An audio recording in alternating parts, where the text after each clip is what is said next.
Que levante la mano la persona que se haya leído toda la Biblia desde el libro del Génesis hasta el libro del Apocalipsis. Fue una de las preguntas que hice en medio de un grupo de personas con los que me encontraba y me llevé una gran sorpresa. Pocos levantaron la mano, lo cual me obligó a reformular la pregunta. Entonces les pregunté que levante la mano la persona que al menos haya intentado leerse la Biblia desde el libro del Génesis hasta el libro del Apocalipsis, y ahí sí todos levantaron la mano. Hola, ¿cómo estás? Bienvenido a este video. Y en este video quiero compartirte algunos consejos, alguna guía, algunas herramientas fundamentales para empezar a estudiar la Biblia desde cero. Para los que no me conocen, yo soy Osvaldo Pacheco, soy siervo de Cristo, esposo, padre de dos hermosos niños, un niño y una niña. Soy estudiante de teología y de consejería bíblica y me dedico a enseñar y a equipar creyentes para que aprendan a interpretar la Biblia con fidelidad, para que aprendan a comunicarla con claridad y para que aprendan también a aconsejar desde la verdad bíblica a los creyentes que están en este mundo y a los no creyentes a fin de evangelizarlos. ¿Qué es la hermenéutica? Es la primera pregunta que quiero responder. Si bien ya hice un video aclarando y definiendo de forma profunda qué es la hermenéutica, antes de comenzar a explicar cómo empezar a estudiar la Biblia desde cero, es importante que al menos tengan un concepto básico de lo que es la hermenéutica. Y la hermenéutica es el arte y la ciencia de interpretar correctamente la palabra de Dios, hablando de la hermenéutica bíblica. Entonces, es la ciencia, el arte que se encarga de disponernos de normas, herramientas para poder interpretar correctamente la palabra de Dios. Esta nos ayuda a entender lo que quiso decir el autor que escribió el libro a su audiencia original, para que con esa interpretación que nosotros hagamos podamos sacar algunos principios y aplicaciones para nuestro día a día o para nuestra vida práctica como cristianos en la actualidad. Otra cosa que nos ayuda a la hermenéutica es a protegernos de interpretaciones personales, subjetivas, equivocadas. Recordemos que un texto salido de contexto se presta para el pretexto. Entonces, ya sabiendo qué es la hermenéutica, ahora sí vamos a ver cuáles son como que algunos problemas comunes que se encuentran las personas, que se encuentra el creyente en el día de hoy al empezar a leer la palabra de Dios. El primero es leer al azar esperando una palabra. Este enfoque puede parecer muy espiritual, pero ignora el contexto. ¿A qué se refiere que a ignorar el contexto? Es preguntarme qué quiso decir el autor a su audiencia original.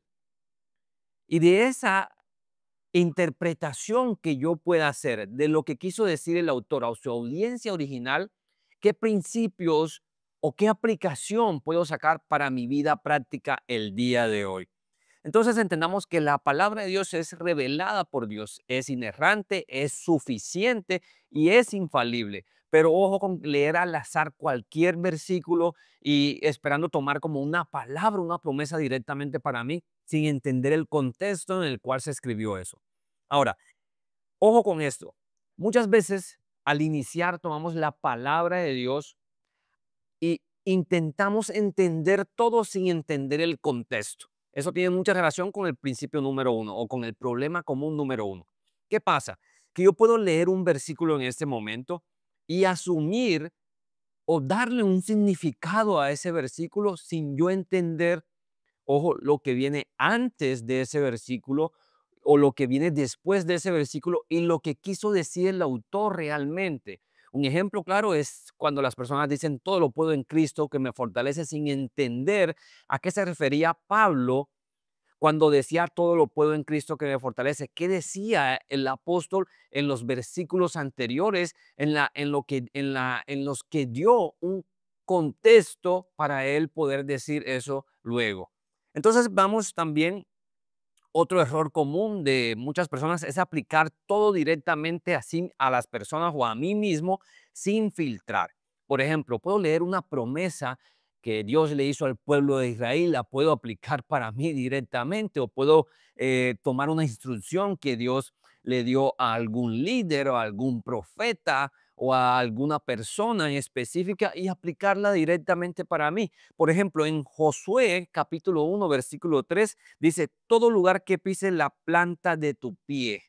¿Sí? ¿A qué se refería? Entonces, si yo tomo esa parte de ese versículo y la aplico a mí, puede que esté dándole un mal significado o puede que esté tomando una promesa para mí que no tiene nada que ver y que fue dada en un contexto específico y que Dios le dio esa promesa a una persona en específica. Entonces, esto es una pregunta que nos tenemos que hacer, es, ¿esto aplica literalmente hoy? Debemos entender entonces el contexto de la palabra de Dios, a quién le está hablando, por qué lo está haciendo, a quién se dirigía y qué principios debo o puedo sacar yo o qué aplicaciones para mi vida práctica como creyente en el día de hoy. Entonces, vamos a ver ahora la regla número 1 para comenzar a leer la palabra de Dios desde cero, para comenzar a leer la Biblia desde cero. La regla número 1 es, no empieces por el libro del Génesis. Es un poco polémico esto, pero la verdad, Génesis empieza bien, es muy narrativo, es emocionante porque comienzas a darte cuenta cómo fue el plan de creación de nuestro Padre, está lleno de historias, pero luego llega el Éxodo, ¿sí? Se vuelve más legal, más denso, habla la historia del pueblo de Israel, de salir de la esclavitud. Luego pasamos a Levíticos, a Números, a Deuteronomio y hablan de las leyes, de los rituales, de los censos, sacrificios y hasta ahí llega la persona y abandona el plan de lectura. Entonces, ¿por dónde empezar a leer la palabra de Dios? Primero, recomendación, evita comenzar de Génesis a Apocalipsis. Una recomendación inicial para mí tiene que ver con comenzar, por ejemplo, con el Evangelio de Juan para conocer a Jesús, luego el Evangelio de Marcos para ver la vida de Jesús en acción, luego ver Hechos de los Apóstoles para conocer el origen de la iglesia y ahí sí ya podemos pasar después a Romanos para entender el plan de salvación. Podemos leer los Salmos para aprender a orar y alabar a nuestro Padre y después sí Génesis y Hechos ya teniendo un poco más de claridad. Otra forma de leer que a mí me encanta es el plan cronológico, que me permite leer a mí una porción del Nuevo Testamento, una porción de los Salmos o de toda la literatura también del género de la poesía y y una porción del Antiguo Testamento. Entonces, de esa manera me voy instruyendo con el Nuevo Testamento, con todo lo que es la poesía y luego paso también al Antiguo Testamento. Ese es el plan que realmente más me gusta a mí. Vamos con la regla número 2. No leas por leer. Estudia la palabra de Dios, medita la palabra de Dios, deleítate en la palabra de Dios. Hay una diferencia muy notoria o muy grande entre leer y estudiar. Leer es pasar los ojos por el texto, leer rápidamente, hacerlo como una rutina devocional, puede ser muy superficial y puede tener un uso muy emocional, pero cuando hablamos de estudiar, o hace relación a detenerse, a analizar, a profundizar, a preguntarnos, a meditar lo que estamos leyendo. Es una exploración intencional, lo hago con la intención de conocer más el carácter de Dios, de ver cómo Dios me habla a mí a través de su palabra. Ese estudio de la palabra nos lleva inmediatamente a la transformación, a la renovación. Y ese plan de estudiar involucra lo que es mente, nuestro corazón y la voluntad personal. Entonces, leer nos informa, nos ayuda a informarnos, pero estudiar nos forma. Entonces, ahora les voy a explicar el método OPA, que no tiene nada que ver con mi nombre, que es Osvaldo Pacheco Álvarez, sino que tiene que ver con observa, piensa y aplica. ¿Cómo estudiar con el método OPA? Entonces, esta es una guía muy simple para principiantes. Cuando hablo de observar es preguntarnos qué dice el texto exactamente, quién habla, a qué audiencia, dónde ocurre, por qué escribió eso, cuál es el propósito del libro. La P de piensa tiene que ver con qué significa esto en el contexto en el que yo estoy, qué se revela sobre Dios, sobre el hombre, sobre el pecado. Y la A de aplica tiene que ver con qué me pide Dios hoy en relación a lo que acabo de leer, qué debo cambiar, confesar o practicar. Y para aplicar este método OPA, Yo te recomiendo inicialmente tener una libreta y dividirla en secciones, ¿no? Una hoja, la O de observación, P de pensar y la A de aplicar. Vamos ahora con la regla número 3. La Biblia fue dada para meditarla, no para devorarla o para leerla como un periódico rápidamente. ¿Tengo que leer 3 o 5 más capítulos al día para que Dios me hable? La respuesta es no. Si bien hay un plan cronológico que te ayuda, que te lleva a leer por lo menos un capítulo del Nuevo Testamento, un capítulo del Antiguo Testamento, un capítulo de los libros del género literario de la poesía, pero ojo con eso, porque lo puedo dividir, por ejemplo, en la mañana, en la tarde, en la noche y leer fraccionado. Lo que debo evitar es estar apresurado, es sentir como una carrera que tengo que hacerlo ya, terminar ya. O lo que me va a llevar y si yo lo hago muy rápido, me va a llevar a leer la palabra de Dios superficialmente y a frustrarme cuando no entienda nada. Ojo con esto, aquí no se trata de cantidad, aquí se trata de meditar. No, si te tomas o tienes un plan de lectura anual, pero tú consideras que puedes hacerlo no en un año, sino en 2 años, ponte la meta y ve fraccionando lo que vas a leer. Va a depender también de ti. Lee lento. Es algo mejor que puedes hacer en vez de estar leyendo rápido porque simplemente tienes que cumplir con una cuota de diaria de capítulos o de versículos. Ahora vamos a ver la regla número 4. Usa herramientas. Las herramientas son claves y nos ayudan mucho al principio. Porque la Biblia, ojo, la Biblia fue escrita en otros idiomas. Recordemos que el Antiguo Testamento fue escrito en hebreo y en arameo y el Nuevo Testamento en griego koiné y en otra cultura, ¿sí? Entonces, como yo todo lo que estoy leyendo quizás no lo entiendo, necesito tener un contexto, necesito tener una historia, conocer los tiempos bíblicos como eran y como Dios nos ha provisto de recursos sabios a lo largo de la historia de la iglesia, podemos usar herramientas que nos van a ayudar. Entonces, por ejemplo, tenemos las Biblias de estudio. Por ejemplo, yo tengo esta Biblia de estudio, Vida Plena, en donde al comenzar un libro, me da como el bosquejo del libro, el trasfondo, el propósito, una visión panorámica, características especiales y el cumplimiento del Nuevo Testamento. Entonces, las Biblias de estudio nos ayudan mucho y también yo recomiendo, por ejemplo, esta es la Reina Valera, utilizar una Biblia, por ejemplo, con otra traducción, puede ser traducción lenguaje actual o nueva traducción, nueva versión internacional, por ejemplo. Entonces, ¿por qué? Porque tiene un lenguaje más sencillo que nos ayuda a entender algunos versículos que quizás en la Reina Valera no podemos entender.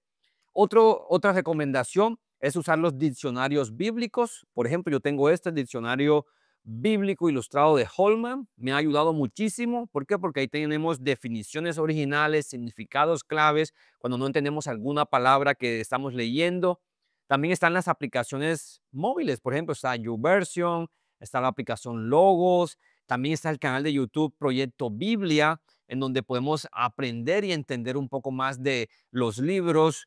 Están también los comentarios bíblicos. Por ejemplo, yo tengo el comentario bíblico Matthew Henry, tengo también el comentario bíblico contemporáneo, donde lo que buscan esos comentarios como explicar versículo por versículo con contexto qué quiere decir el autor de ese o el escritor de ese versículo. También tenemos las guías de lectura, que tenemos planes cronológicos por evangelios, por temas, para leer con un orden y no tener o no sentir frustración en ese proceso de lectura. Ahora vamos con la regla número 5, que para mí es la más importante y es la que nunca debes olvidar aplicar. Esta regla es ora antes y después de leer la palabra de Dios. ¿Por qué es importante orar antes de leer la Biblia? Primero, porque necesitas que el Espíritu Santo abra tu entendimiento espiritual. Segundo, porque sin oración tu estudio puede volverse un estudio meramente intelectual y no puede haber transformación mediante un estudio intelectual. Tercero, porque Dios no quiere que solo aprendas, quiere que lo conozcas, que conozcas su carácter, y que a través del entendimiento que tengas de la palabra de Dios tú puedas ser transformado y que tu corazón pueda ser transformado. Aquí recuerdo el Salmo 119, versículo 18 que dice, abre mis ojos y miraré las maravillas de tu ley. Entonces miren cómo orar antes es fundamental porque necesitamos depender 100% del Espíritu Santo para poder lograr tener un entendimiento de la palabra de Dios a fin de que ésta nos pueda transformar. Otra parte es, ¿por qué orar después? Simplemente para responder a lo que Dios te mostró, para darle gracias, para decirle, Dios, me doy cuenta que estaba haciendo esto mal, te pido perdón por esto, dame la fortaleza para obedecer esto que acabo de entender, o para agradecerle, o porque lo que leíste, pídele que lo que acabas de leer, hermano o hermana, no se quede simplemente en el cuaderno, sino que llegue directamente a tu corazón y de esa manera tú puedas ser transformado cada día más y ser cada día más semejante a Cristo. Quiero decirte también, si llegaste a este punto del video, que tengo una guía descargable gratis, ¿sí? Un plan de lectura cronológico de la Biblia para leerla en un año.